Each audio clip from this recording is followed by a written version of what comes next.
A proposta é a gente hoje falar, e em função do horário, eu entendo perfeitamente que está todo mundo cansado, mas eu acho que eu não quero que ninguém, não vou colocar nada para ninguém decorar. A proposta é a gente poder, como a própria professora falou, a professora Renata falou, é trabalhar com o nosso raciocínio clínico, é trabalhar com as necessidades do paciente, trabalhar com tudo isso que a gente ouviu hoje em relação não só à parte de fisiologia respiratória, a parte das reações clínicas do paciente, do nosso raciocínio clínico em cima de tudo isso, do trabalho muscular que o meu paciente tem, mas também tirar você um pouquinho daquele protocolo que a gente tem dentro de uma terapia intensiva. Isso é muito interessante. Quando a gente fala de intubação prolongada versus traqueostomia precoce, a gente começa a ficar meio incomodado no sentido de, pô, meu, será que é o momento de eu estar, vamos dizer assim, trabalhando esse tema? É o momento de eu pensar em fazer isso? E quando a gente começa a imaginar, a pensar o que é uma intubação prolongada, a gente começa a entender em cima de conceitos, em cima de referências científicas, que a intubação prolongada ela é uma situação clínica em que eu mantenho meu paciente intubado por 14 dias ou mais, né? Eu acho que todo mundo já sabe, quem trabalha em terapia intensiva sabe disso. E a gente sabe que esse contexto da gente, quanto mais tempo a gente deixar o nosso paciente intubado, mais provável do meu paciente estar pegando algum tipo de infecção respiratória grave, mais fácil da gente ter alguma condição clínica que possa piorar o quadro de forma secundária, e a gente tem que começar a pensar nisso. E hoje eu vim trazer isso para vocês. Mas quando a gente pensa também num paciente intubado de forma prolongada, a gente pensa também naquelas situações neurológicas extensas, naquelas cirurgias de grande porte, naquela situação em que o meu paciente precisa efetivamente de um monitoramento respiratório. Mas, ao mesmo tempo, a gente tem que pensar no que foi falado aqui essa noite, que é também na perda gradativa da capacidade, na perda de força muscular no paciente, que a gente costuma chamar de fraqueza adquirida, que foi comentado aqui essa noite. Então, a gente tem que pensar nisso também. Isso é importantíssimo. Quando a gente pensa no paciente, eu sempre digo isso nas aulas, é a gente pensar primeiro na patologia do meu paciente, nos limites e nas necessidades desse paciente e, acima de tudo, o que eu posso fazer para acelerar aquele processo de tratamento, aquele processo de melhora do meu paciente. E não pensar simplesmente em livro, mas também trazer tudo que eu aprendi de conteúdo para a minha prática clínica, para o meu dia a dia. O próprio professor Sérgio falou aí agora que a gente encontra uma série de situações clínicas na nossa frente, não só num pronto atendimento, numa sala de urgência, mas uma UTI, né? A UTI também, você é uma extensão desse pronto atendimento, né? A gente já pegou muito paciente em UTI em estado grave, uma instabilidade importante, e a gente tem que ter esse controle. Mas, acima de tudo, pensar também que essa intubação prolongada pode me levar a essas lesões, não só em relação à musculatura, mas também em relação à famosa pneumonia associada à ventilação mecânica, mas também pensar nas lesões dos dispositivos que a gente usa na UTI. Então, eu não estou dizendo para você, nossa, todo e qualquer paciente, eu vou pensar em estubar ele o mais rápido possível. A proposta é que você sempre tenha isso na sua cabeça. Não é que você coloque isso como tem que ser uma regra, mas, acima de tudo, em cima da patologia do meu paciente, da história clínica dele, de como ele veio, como ele chegou para você e como ele está evoluindo, a gente sempre pensar em tentar diminuir o mais rápido possível esse tempo de incubação. Porque, como a gente já falou, existem as lesões adquiridas por dispositivos ventilatórios, a fraqueza muscular que a gente possa ter, e até mesmo repercussões em relação à disfagia, à dificuldade de deglutição do meu paciente. Nós temos história de pacientes que ficaram muito tempo intubados, que mesmo assim depois passaram por uma traqueostomia e depois tiveram uma disfagia associada a todos esses dispositivos e dificuldade depois de alimentação via oral, mesmo após a decanulação. E a gente precisa pensar nisso também. uma das coisas mais comuns que a gente pensa durante a intubação prolongada são as lesões, principalmente lesão de boca, lesão nos dentes, lesão de palato. E hoje em dia existem dispositivos que são feitos exatamente para a gente inibir esse tipo de lesão. Hoje a gente tem dispositivos recomendados por especialistas que acabam me ajudando na diminuição dessa lesão de boca, seja em relação à fixação, seja em relação à minha arcada dentária. Isso ajuda muito, mas ao mesmo tempo a gente tem que pensar no custo disso. A gente tem que pensar na nossa realidade, né? A gente tem que pensar que alguns profissionais que podem estar ouvindo a gente aqui hoje trabalham em hospitais públicos e não têm esse acesso. Dispositivos como esses, que inibem uma mordedura ou inibem uma lesão labial, são caros às vezes, ou a própria instituição pública não fornece. Então, eu tenho que pensar nessa realidade também. E aí eu sei que o profissional, o colega fisioterapeuta, ele se vira como ele pode. Ele tenta fazer da melhor maneira possível, tenta monitorar da melhor maneira possível, e eu entendo perfeitamente essa situação. Mas, acima de tudo, eu não posso deixar de colocar isso para vocês. O que a gente costuma utilizar em qualquer serviço são protocolos de boas práticas, o que a gente chama de bundles. E aí, o que acontece? Esse tipo de protocolo me ajuda a inibir qualquer tipo de situação que eu possa ter sem algum tipo de dispositivo mais caro. O que quer dizer isso? Eu posso trabalhar com protocolos de posicionamento, eu posso trabalhar com a mobilização precoce, que a gente pode utilizar, a gente pode trabalhar, e isso é feito com a higiene bucal, através da enfermagem, e a aspiração das vias aéreas. O que a gente tem que imaginar também os modos ventilatórios que a gente utiliza, e nesse sentido, os protocolos são da fisioterapia, mas, acima de tudo, você, fisioterapeuta, pensar um pouco fora da caixa e pensar nos dispositivos e nas possibilidades que você tem na sua unidade. Porque a gente sabe que existem hospitais de primeira linha que me dão até ventilação mecânica por estimulação neural. Meu Deus do céu, eu tenho isso numa UTI de SUS? Não vou ter. Então, eu acho que eu posso ter, de repente, uma outra modalidade ventilatória adequada para aquela clínica do paciente, mas não me acomodar em relação aos modos ventilatórios que me deixem o paciente engessado em relação à resposta ventilatória. Porque exatamente aquela situação que a gente já tinha dito anteriormente e que foi dito aqui essa noite. A gente pensar em evitar o máximo possível a atrofia do músculo do meu paciente. E não são só membros, né? Mas, acima de tudo, o músculo respiratório, que é o que faz eu conseguir desmamar esse paciente, que é o que faz eu conseguir manter esse paciente, vamos dizer assim, em respiração espontânea, é o que faz eu tirar ele da UTI. Porque a proposta é realmente liberar aquele leito de UTI, não só em função do movimento da UTI, mas também que a gente sabe que quanto mais tempo em UTI, mais risco de infecção ele possa ter.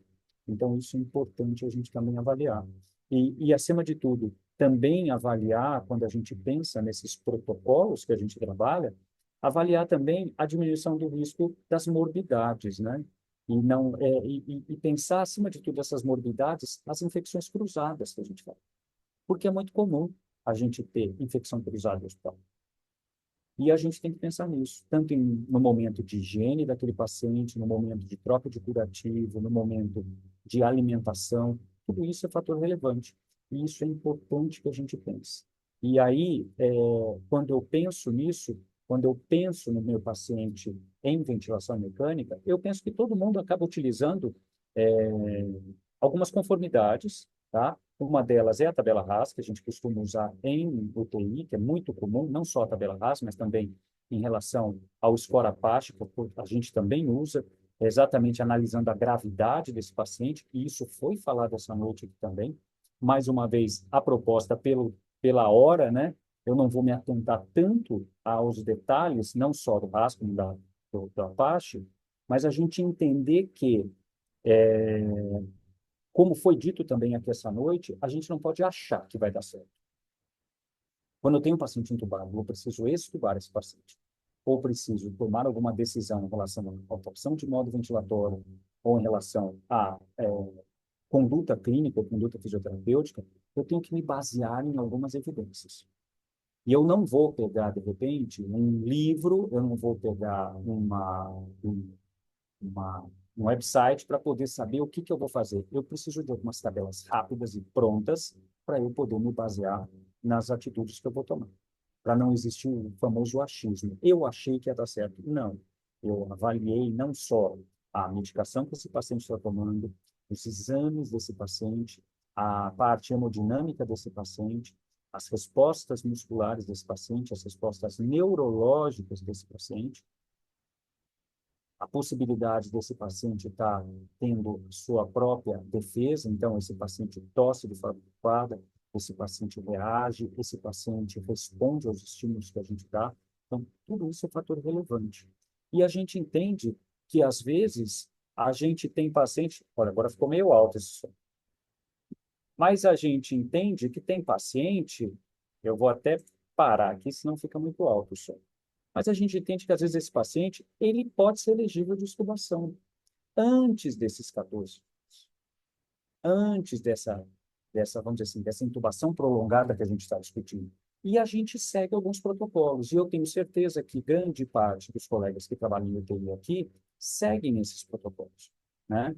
Protocolos esses que, de repente, aquela intubação necessária já foi resolvida, a gente chegou nos objetivos, alcançou esses objetivos, paciente estável hemodinamicamente, a gente utilizou as nossas, vamos dizer assim, as nossas referências científicas, então, meu RAS de -2 a 1, que é adequado para a gente poder estar estudando esse paciente.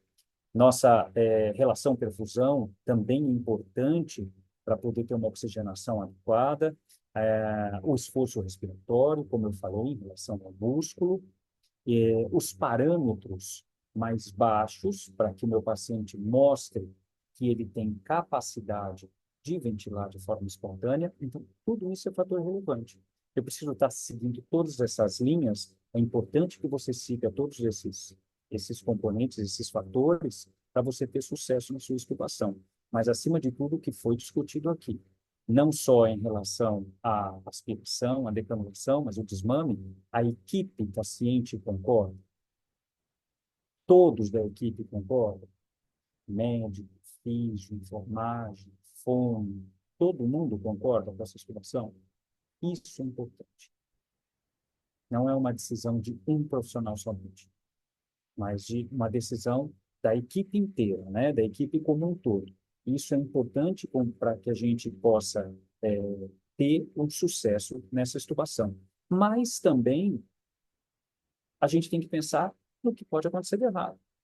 Isso pode acontecer. E a gente entende que, às vezes, não é do jeito que a gente quer.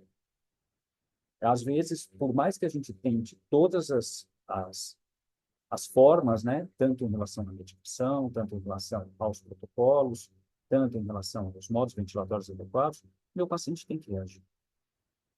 E o paciente é individual em sua reação clínica. Então, eu vou ter parâmetros também para interromper um determinado desmame. Esses parâmetros começam com a nossa parte hemodinâmica. Além disso, lembro que foi discutido aqui que o paciente ele tomava uma medicação e dormia. A professora Renata mesmo falava. Ele acordava, a hora que ele acordava, a turma achava que ele estava confuso, sedava novamente. Então, a sonolência, a agitação, a ansiedade, às vezes deve ser analisada de forma mais profunda.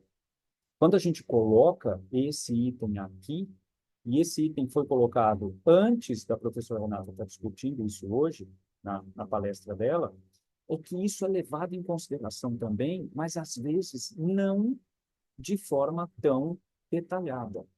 Então, aquela ansiedade, aquela agitação, pode ser em função do paciente acordar, ver aonde está, a forma como ele se encontra, dele notar que existem várias pessoas ali do lado dele, dele perceber que está num ambiente hospitalar, que ele está realmente numa situação de fragilidade, e ele pode entrar em agitação ou ansiedade por um problema psicológico. Não um problema, mas uma situação, um limite, um estresse psicológico muito grande. E isso deve ser avaliado. E cabe ao fisioterapeuta também ter essa humanidade. Porque tudo que você ouviu aqui essa noite, você começa a entender que o raciocínio clínico é importante e esse raciocínio clínico também passa pela parte psicológica. É você, profissional, que é responsável pela ventilação desse paciente, que é responsável por manter essas vias aéreas livres, é responsável por avaliar a força de músculo respiratório do seu paciente, em determinado momento realizar toda essa avaliação e, na dúvida do processo de desmame, também colocar em pauta o seguinte: olha, eu avaliei e tudo me leva a crer que aquela agitação, aquela ansiedade pode ser um estresse psicológico do meu paciente. E isso é importante a gente levar em consideração.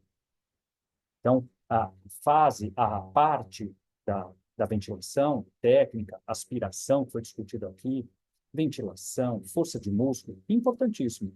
Mas o fisioterapeuta ele está ali, intimamente ligado com o momento do desmame, com o processo de desmame, e ele tem que também sinalizar essa situação. Isso é importantíssimo. Lógico, a gente também vai avaliar a parte neurológica do meu paciente. Porque, às vezes, essa agitação pode ser uma confusão mental, em função de alguma lesão cerebral que o meu paciente teve. Eu não vou descartar isso, tá? Então, eu não estou generalizando, mas a gente precisa levar isso em consideração. Tudo bem? E hoje a gente tem também protocolo para traqueostomia. E ainda não falei da traqueostomia precoce. Até agora eu só falei da intubação prolongada, mas ao mesmo tempo, vamos imaginar que aquele paciente ele ficou 7, 14 dias intubado, a gente já começa a partir do 12º dia, começar a avaliar essa clínica, no 14º dia discutir a possibilidade desse desmame. Quem trabalha em UTI sabe que isso é uma referência, o 14º dia. A gente já teve pacientes que já foram estubados no 20º dia. Quem trabalhou com Covid aí, na época do Covid sabe que o bicho pegou naquela época. Teve muito paciente que chegou a ficar um mês entubado, sem fazer nenhuma traque.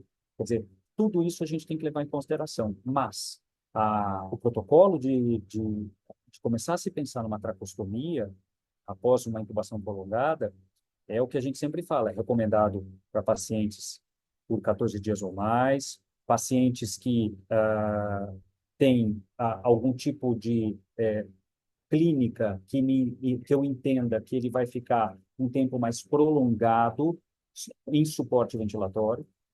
Então, eu entendo que aquele desmame ele está sendo difícil, provavelmente por um quadro neurológico ou até mesmo por um quadro respiratório.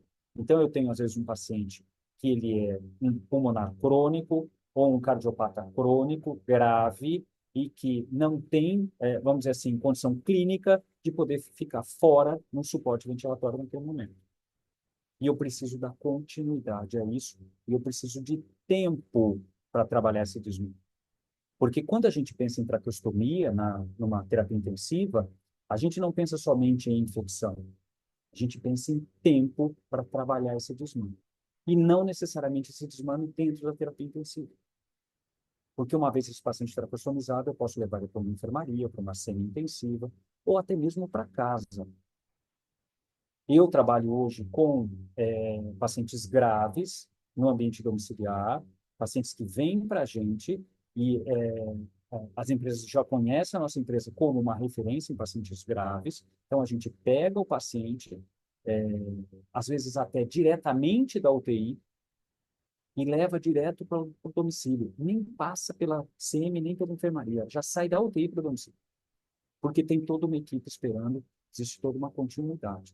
Então, a gente pensa nisso também, naquele desmame mais tranquilo, que dá tempo para o meu paciente reagir, que dá tempo do fisioterapeuta trabalhar a força de músculo respiratório, que dá tempo da gente trabalhar a farmacologia também do meu paciente, que o meu paciente ele toma uma determinada medicação em terapia intensiva, ele vai alterar essa medicação depois, quando entrar numa fase ambulatorial ou uma fase domiciliar, então eu vou ter alteração de medicação, tudo isso é importante. Não falei aqui, mas, lógico, não se discute pacientes que estão com drogas vasoativas, pacientes que estão com catéteres sanguíneos, tudo isso a gente tem que pensar também. Então, eu estou discutindo pacientes que a gente vai trabalhar a traqueostomia no sentido de pacientes neurológicos graves, pacientes que não têm prognóstico, pacientes que a gente já praticamente começa a classificar como cuidados paliativos. Então, tudo isso a gente tem que pensar, tá? E, acima de tudo, evitar qualquer tipo de, vamos dizer assim, maior desconforto do meu paciente. O momento da traqueostomia, então, e aí pensando já naquele paciente que já está numa intubação prolongada, é aquele momento em que eu tenho que esclarecer essa indicação. E essa indicação tem que ser discutida pela equipe multidisciplinar. Então, não é só simplesmente a decisão do médico. O próprio físio e ambiente de terapia intensiva, ele tem a função dele, isso foi discutido aqui essa noite, ele tem a função tanto da parte de oxigenoterapia, como de ventilação mecânica, como de monitoramento da traqueostomia. E isso tem que ser feito, isso tem que ser discutido, tá? Levar em consideração não somente a parte médica, mas também a vontade da família. A gente tem que pensar nisso também. A gente tem que conversar, discutir isso com a família, passar para a família as necessidades, as vantagens, as possibilidades que isso acarreta. Para a família, a traqueostomia é um inferno no terra. A primeira coisa que as famílias entendem é uma agressão ao paciente. Porque você entubar o paciente e depois extubar, não existe cicatriz. Agora, a partir do momento que você faz uma traqueostomia, para a família é como se você tivesse agredido aquele paciente. É como se você tivesse lesado eternamente aquele paciente. E o medo de nunca mais tirar a traqueostomia. Porque na cabeça da família é o seguinte, ele vai para a UTI, quando ele sair da UTI, ele vai estar estubado. E aí, página virada. A partir do momento que você fala em traqueostomia, e aí traqueostomizando vai poder ir para a enfermaria ou até mesmo levar para casa, o que que a família pensa? Ele não vai ter isso aí, nunca mais ele vai tirar. Então, a conversa com a família é importantíssima. Essa transição é fundamental. E às vezes a gente sente falta disso nos ambientes de terapia intensiva, tanto da parte médica, como de físio, como de enfermagem. Os profissionais estão ficando cada vez mais imediatistas, cada vez mais querendo, tipo, ação e reação. Não é assim. Está na hora da gente começar a entender um pouco o lado da família, está na hora da gente começar a entender um pouco o lado do paciente. Entender que a traqueostomia vai facilitar não só a saída do paciente daquela terapia intensiva, mas vai facilitar os exercícios também que a gente vai fazer com isso. Porque a gente vai diminuir a sedação, a gente vai diminuir, vai ter uma resposta melhor do paciente. Ah, mas Ricardo, eu faço estimulação precoce no meu paciente, com ele entubado, ele diminuiu a sedação? Muito bem. Só que você tem um dispositivo limitante para aquele paciente. Muito mais limitante que uma traqueostomia. E isso você tem que levar em consideração. Então, isso é importantíssimo. A família tem medo dessa cicatriz. E você não vai chegar para a família e falar assim, escuta, ó, mas se ele ficar com uma cicatriz, faz uma tatuagem, esse paciente fica bonito. Faz uma coruja, que fica legal. A família vai te matar, né? Então, a gente tem que pensar exatamente nisso. A gente tem que pensar nas possibilidades que a gente tem no nosso dia a dia. E hoje, a gente tem o que a gente chama de traqueostomia percutânea, que eu sei que hoje não é acesso para todo mundo, mas, ao mesmo tempo, a gente imagina que é, é um procedimento muito menos invasivo que um procedimento normal de traqueostomia. E isso facilita muito o nosso trabalho e, inclusive, faz com que você tenha, na decanulação, uma cicatrização muito mais discreta. Você tem uma facilidade muito maior. A traqueotomia percutânea, para você ter uma ideia, olha, esse kit que está aí do lado, ele me mostra, eu tenho alargadores que vão ser utilizados para fazer o pertuito, o buraco onde eu vou colocar a cânula de traqueostomia. E à medida que eu vou alargando de forma gradativa aquele pertuito, eu vou chegando ao diâmetro necessário simplesmente para a colocação da minha cânula de tracostomia. E é um processo extremamente limpo, simples, e que eu vou evitar exatamente aquele alargamento, muito dos físios já conhecem, daquela traqueostomia em que você vê a região peritraqueal aberta, que chega a entrar uma sonda de aspiração lá dentro. Facilidade de infecção, possibilidade de lesão maior, infecção peritraqueal, e na hora da decanulação, uma cicatrização feia, às vezes, que tem paciente que chega a fazer cirurgia plástica para poder corrigir uma cicatrização dessa. A traqueostomia percutânea me facilita muito em relação a isso. E isso faz com que eu tenha uma resposta muito melhor. E aí a gente começa a pensar, e eu sou um dos defensores da traqueo, porque eu dou aula de traqueostomia aqui no Instituto Beta. Espero que um dia vocês assistam a minha aula, porque você começa a imaginar que a traqueostomia não é simplesmente um cano na sua traqueia, é muito mais do que isso. Mas, acima de tudo, você começa a entender que, em alguns casos, e aí não vou generalizar, você vai perceber que,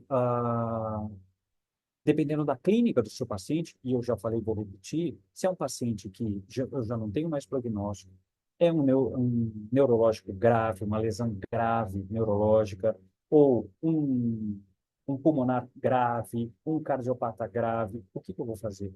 Eu vou pensar realmente numa traqueostomia precoce, não só para minimizar os riscos de certas comorbidades ou algum tipo de situação clínica que possa acontecer, mas também o fato da gente efetivamente cair na real. Que aquele paciente entubado, eu não vou resolver o problema dele. Quem sabe será melhor eu traqueostomizar aquele paciente, levar ele para um ambiente mais tranquilo, seja numa enfermaria ou no domicílio, em que eu vou ter mais tempo para fazer isso, para fazer esse trabalho, e efetivamente é, é, também facilitar a vida da terapia intensiva, liberando leito, que todo mundo sabe que é o, é o karma de toda terapia intensiva, que nunca tem leito para todo mundo, e você começa a pensar fora da caixinha, né?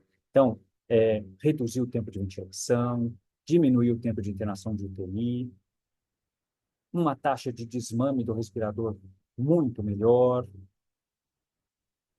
poder ter possibilidade de usar dispositivos que o professor Alberto falou aqui hoje, dispositivos ventilatórios, trabalho com força de músculo respiratório com muito mais facilidade, uma resposta muito melhor por parte do meu paciente. Eu posso começar a trabalhar alimentação via oral com a fono. E isso, não só isso, mas também a fala do meu paciente. E quem trabalha em terapia intensiva, que já viu uma válvula de fonação, sabe que uma válvula de fonação é muito mais do que isso.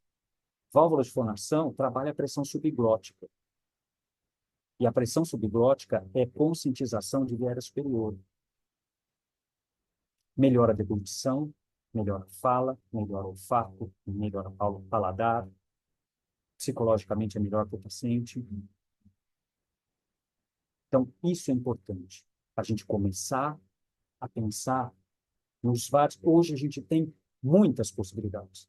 E pensar no seu papel nesse contexto. E o seu papel nesse contexto começa também pela escolha certa da cânula. Como eu falei, hoje a cânula de traqueostomia evoluiu demais. Não é um simples cano na sua traqueia.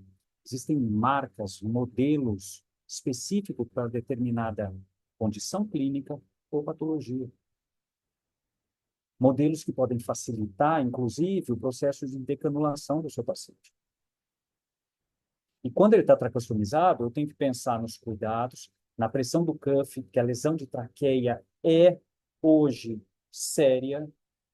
Hoje eu tenho profissionais de fisioterapia e de enfermagem que negligenciam isso e acabam criando lesão de traqueia permanente no meu paciente,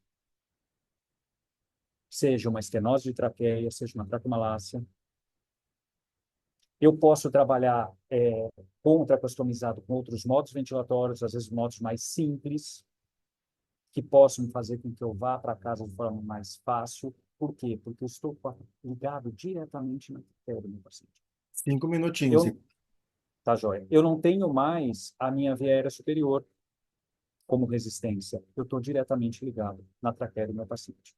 E o fortalecimento muscular, que é importante. A avaliação da decanulação, fundamental com a equipe multidisciplinar. A fono é fundamental no traqueostomizado.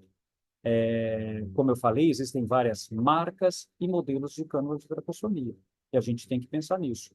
Hoje eu tenho cânulas que podem me auxiliar não só no desmame, mas me auxiliam na higiene supracuff, que é o que tanto atrapalha, às vezes, o meu paciente. Eu tenho cânulas que podem ser reforçadas, próprias para estenose de traqueia.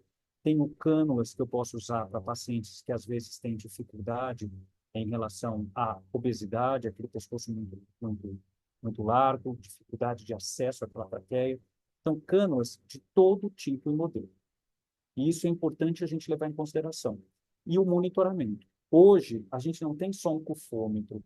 Lembra que eu falava da história do hospital?